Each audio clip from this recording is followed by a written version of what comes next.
Hey guys, okay, so before I get started, I just want to say that there's a rule out there right now that says men are supposed to remove their hats before they start prayer.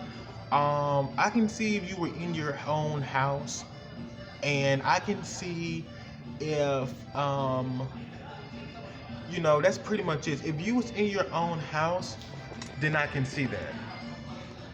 But whenever you tell a man he has to remove his hat before you start prayer, that is absolutely ridiculous. Okay, and now let me get this to the bottom line. Yes, I know you've heard it's not fair. A woman gets to keep on her hat and a man has to take his hat off. Well, that, my friend, is considered to be sexist. Okay, a sexist. So if you feel that a male should take off his hat just so you can pray is a big issue, then you don't see the issue of the hat being materialistic, in which God said, do not dwell and rely on materialistic things. Okay? So it's almost like your prayer is absolutely just in vain. Okay, it's just like when a parent will whoop and spank their child for cursing and using profanity and stealing something, but yet the parent is using profanity, cursing, and stealing something, but you still whoop your child or put them on punishment. God says that's in vain for you to do that when you have demonstrated otherwise to your child.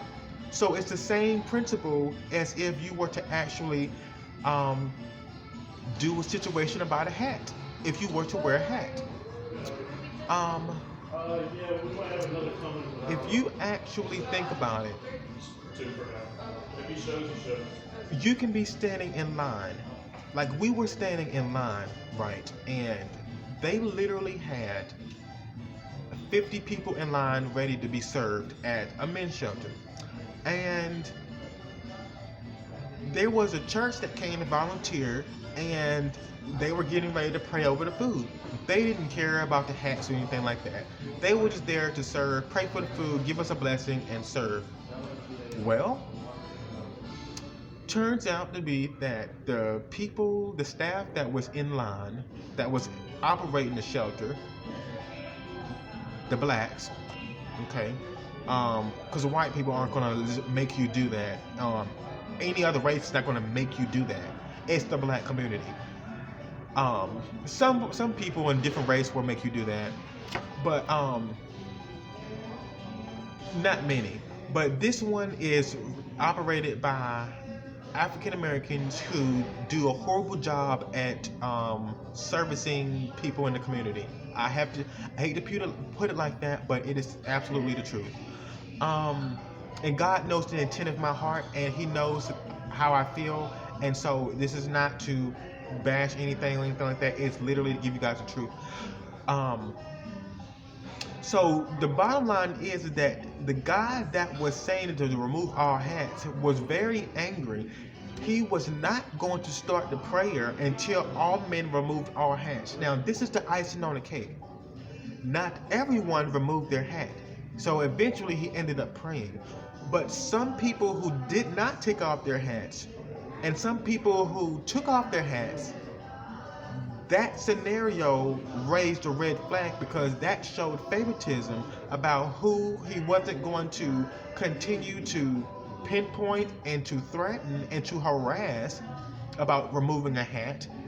And if you say that to someone to remove all hats, then that means that all people should remove all hats.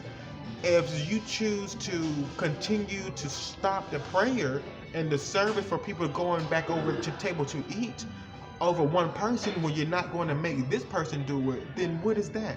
It's favoritism. And it shows that you don't have any dignity or respect over everyone. And it should be the same, especially a lot of shelters who are considered to be through a ministry. It really got after me. It really got into me because That is a materialistic thing. And God, I'm pretty sure you will not be able to find that in the Bible anywhere to where it says, remove all headgear before you say a prayer over your food. I highly doubt, if you can find it, then write it on the description. But I highly doubt that you're going to find that in the Bible where it says to remove your hats before you pray. Now, this is the icing on the cake to finish this off. You will literally wait 5 minutes, 10 minutes until someone take off their hats. When do you know how powerful prayer is? Someone could hurry up. You can literally be giving someone a blessing if you hurry up and pray. You see what I'm saying? But if you wait a long time before people take off their hats, who knows if their blessing could be missed because a prayer was not issued in time enough. So are you really going to let a materialistic thing, which God told you not to do? Because unfortunately, if you're asking people to remove our hats and then the women don't, what difference will it make? They're still going to get their blessing, and not saying that, if they don't remove the hats or if you don't pray, they're not going to get their blessing if you pray late. Not saying that, but it does make sense. It's kind of a little bit, for one, it's sexist.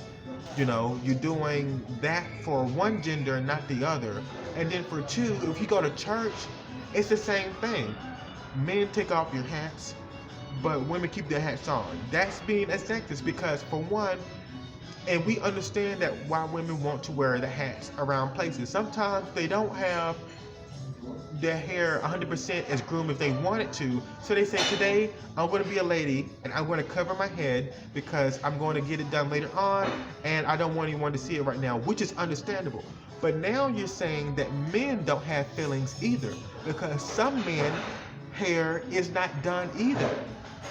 Not in a girly way, but I mean, some men don't have a decent haircut right now, and they don't want that look to be upon them in a negative way. They have a right to look good also and stay groomed. So if you tell a man to take off his hat and not a woman, you're saying that a man don't care about his appearance, and that's being a sexist.